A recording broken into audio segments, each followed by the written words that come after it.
Hello, today I will demonstrate an implementation of a custom extended Kalman filter.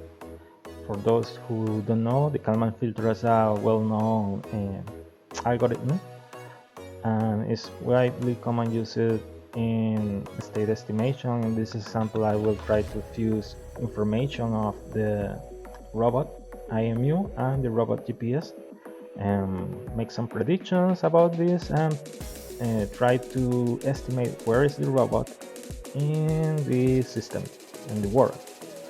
So those two links here are a very good explanation of the Kalman filter. Even they have books and they explain the simple way of the Kalman filter, and also goes complicating a little bit until they go to extend the Kalman filter. And another variant that I didn't implement it right now is the unsigned Kalman filter. So practically the Kalman filter have I resume it in 2 steps, but practically have more steps. One is the estimation and the other is the update. And the estimation, it gets the information of the state transition matrix. It's based on the inputs that you give to the Kalman filter. Next, try to update the Kalman gain based on the predictions above, and also make the estimation of the final estimation of the state.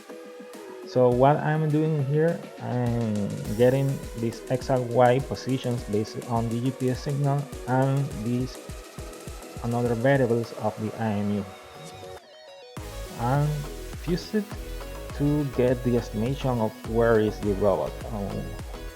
Why the Kalman filter is widely used? Because it can get very good results and estimate the position, in this case, of the robot without knowing too much of the observed and non-observed environment. So with also is a very good. It's not a filter, but not at all. It's practically, yes, it's called Kalman filter, but it also acts as a predictor. So that's the beauty, because you get the information of your state right now, could be noisy or not, and even if you don't precisely model your system, it can give you good results. Sorry. These are the matrices of there are kind of words I will explain here. This state variable is practically the things that I put here are the variables that I will try to predict and update. The state covariance matrix is the merge of these matrices I will explain later. This is the measurement. The measurement is based on, in this case, the IMU, for example. The state transition matrix, I might call F, and it's based on the state variables. The measurement matrix is based on the measurements of the sensors, and these ones are the noise of the measurement and noise of the process. The last one is the Kalman gain, and these are the information that you will need to know, which are input outputs of the system. Everything is on the links above. You can refer later. Practically, the code is not happening in that way, but in the end, I'm getting the state transition matrix, making some predictions, update the covariance, and in the end, I will estimate the new state based on the and update the Kalman gain. The process repeats recursively, and it will get you a better state. Why Kalman filter is widely used? As you see, I got a lot of information on the state matrix. The problem with PID is that, for example, if you are thinking about why people are moving to Kalman if you have PID, well, PID have some disadvantage, and the main disadvantage is that only use it for one variable at a time. So if you want to predict something, you have to adjust. For example, in this scenario that I have 5 variables, I just fix some parameters here, and that's all. For your PID controller, you have to fix for each variable of one PID controller. Of course, you can make another things like the LQR controller and so on that could work, but the way to go right now, if you want to work in robots, is you need to know what is the Kalman filter, the same Kalman filter, the semi Kalman filters, the whole variation of Kalman filter. So knowing that, let's move to the example of the robot on RB's gazebo and explain the nodes. Okay, now we are here. We compile everything. I will launch the nodes related to the extended Kalman filter. You will see here that I have launched RQT graph just to exemplify a little bit what is happening below. So you will have the heart of the system that is the extended Kalman filter. Is a custom node. It will get the information of the odometry, GPS and IMU. But if you remember a few minutes back, I didn't use the odometry to calculate position. Of course you can, but currently I'm not supporting it. If you want to get better Kalman filters, you can use the robot localization package. Just to understand how to code the Kalman filters, understand the matrices, the variation of these matrices, and so on. In the end, you don't have to code it, but you have to understand what is happening below, because when you are in interviews, it will ask you about Kalman filter and explain a little bit. So you have to get the whole picture. Again, I'm not using the odometry, just the GPS to calculate the position, and the IMU to calculate the velocities and orientation of the robot. In the end, you will have the odometry that will be red arrow, and the visualization marker that you will see later. Those things is that because the robot has a real sense camera attached, the Turtlebot in this case. And we got the normal nodes, the genset publisher, the differential guide that is causing to publish to the TF and the odom, and also the command velocities and so on are published here, the scan, so much topics. So let's move. Okay, let's move to the RBC interface. Let's make it on top. The green marker you see here is the position of the robot based on the estimation of the Kalman filter. That's why I put it here. This is the odometry output. Is the orientation that I'm seeing here, and also the position. But you will see what happens when we move the robot. Let's then launch the operation key.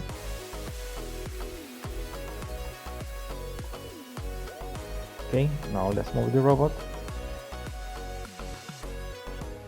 and you will see time by time the position of the robot will be updated. How much cost you to predict the next position? Well, that depends on the covariance matrix and also the covariance matrix of the process and the covariance matrix of the measurements. I will explain later what happens when the robot got these combinations low or high. So let's move below just to see a little bit how is happening the prediction, and you will see time by time it will try to update the position of the robot. Oops.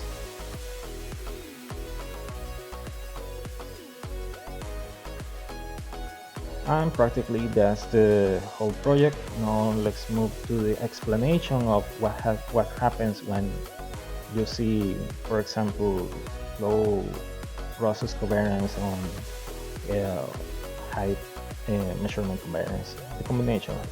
So let's move.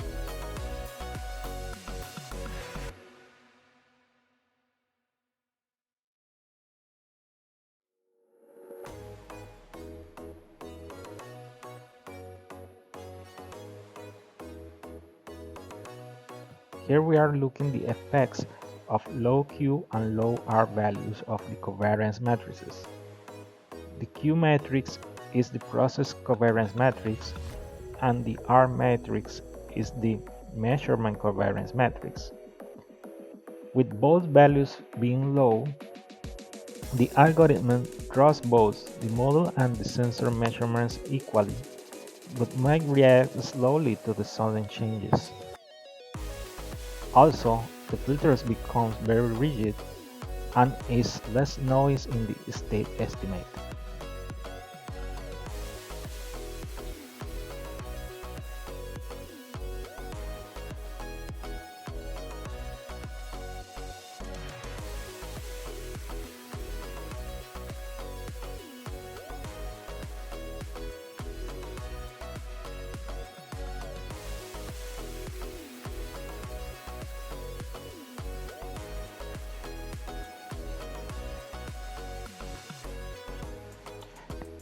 For low values of the process covariance matrix and high values of the measurement covariance matrix, the filter trusts the model more than the sensor's measurements.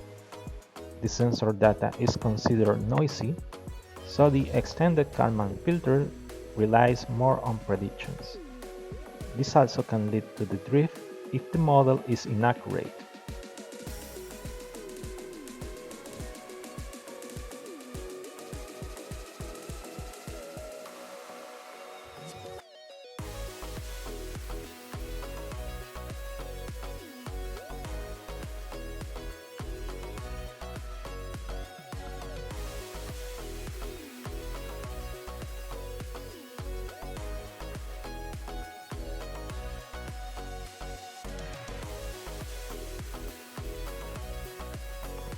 For high values of the process covariance matrix and low values of the measurement covariance matrix, the extended Kalman filter trusts sensor measurements more than the model.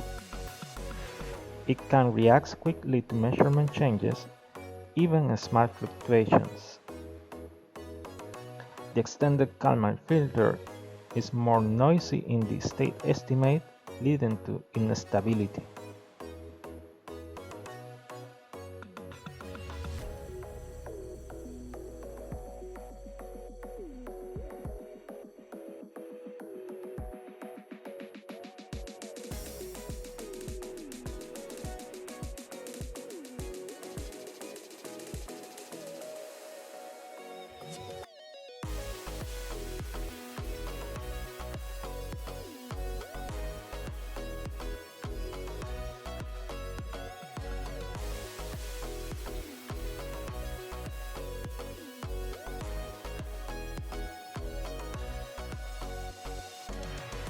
For both high values on the process covariance matrix and high values on the measurement covariance matrix, the filter becomes unstable. Both the model and the measurements are considered unreliable. Larger errors and noise in the state estimates leads to frequent and unnecessary corrections, causing this filter in this state not being very accurate.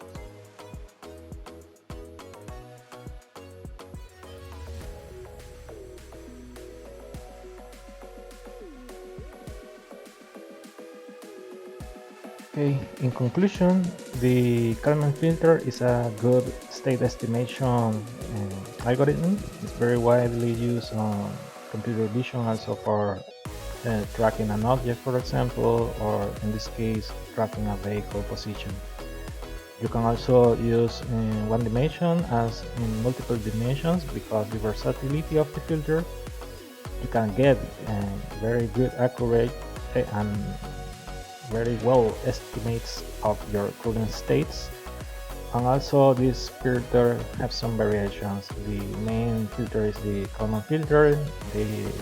This implementation is based on the extended Kalman filter, and there's another one more powerful for non-linear system called the unsub Kalman filter. I hope you like the video and stay tuned for more information about robotics.